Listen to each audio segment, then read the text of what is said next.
Today, a single teacher commands a digital classroom of over 20 million students. He takes subjects as dense as quantum physics or electrical currents and translates them into local Bhojpuri analogies, comparing electron flow to crowds pushing through a market, so that a daily wage laborer can actually understand the science of the world around them. This massive scale recently attracted a major corporate buyout offer.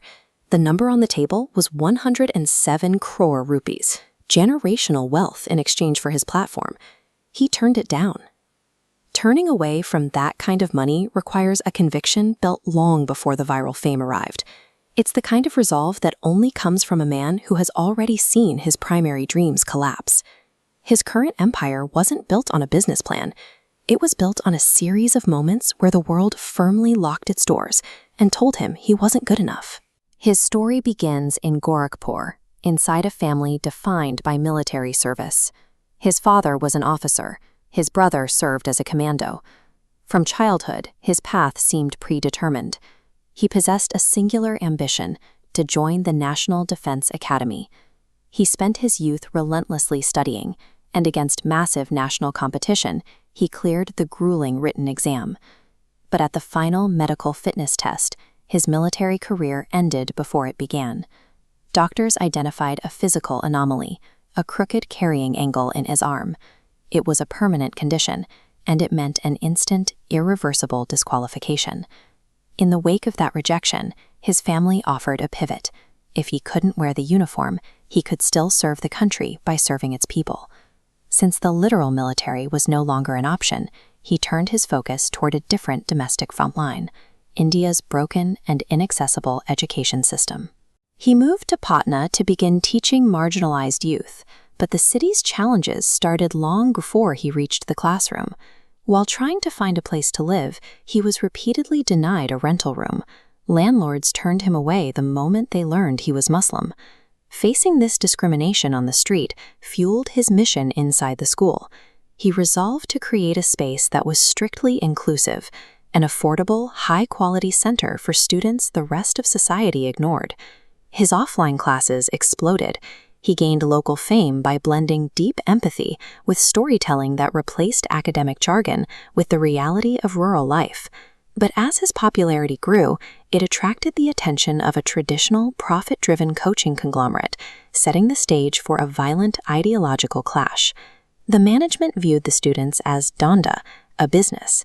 They demanded massive fee hikes and ordered him to stop his welfare programs for the poor. He refused to exploit the students. In an instant, the coaching center expelled him and seized his entire teaching infrastructure, the benches, the fans, and the space itself. When he tried to start an independent class, a bomb was thrown at the building to intimidate him. His students responded by physically surrounding the area, forming a human shield to protect their teacher. Despite the support, the pressure was immense. Defeated, terrified, and broke, he decided to quit teaching and head back to Gorakhpur.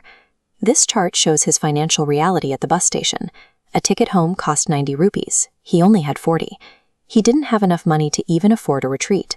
With the door to his past closed by a 50 rupee deficit, he turned back toward the city, forced to face the same environment that had just tried to crush him. Just as his offline classes began to recover, the COVID-19 pandemic struck. The national lockdown immediately shuttered physical schools across India. To keep reaching his students, he built a makeshift digital studio inside a local photocopy shop. He moved his local colloquial teaching style onto YouTube. His ability to explain complex global events through the lens of a Bihar village perfectly suited the platform's discovery algorithm. The pivot was massive. He was no longer limited by the walls of a Patna room. His digital empire allowed him to reach tens of millions of students simultaneously. The pandemic lockdown, meant to close him off, had accidentally given him the largest classroom in the country's history. This is his platform's economic impact. Traditional UPSC coaching fees exceed 2.5 lakh rupees. Concert offers the same curriculum for 7,500. Dropping the price 95% enables hundreds of thousands of impoverished students to compete for government seats once exclusive to the wealthy. This disruption is why conglomerates are desperate to buy his influence and quiet his undercutting tactics.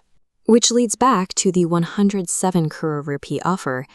You cannot buy out a man who built an empire on the 40 rupees he had left when the system tried to break him.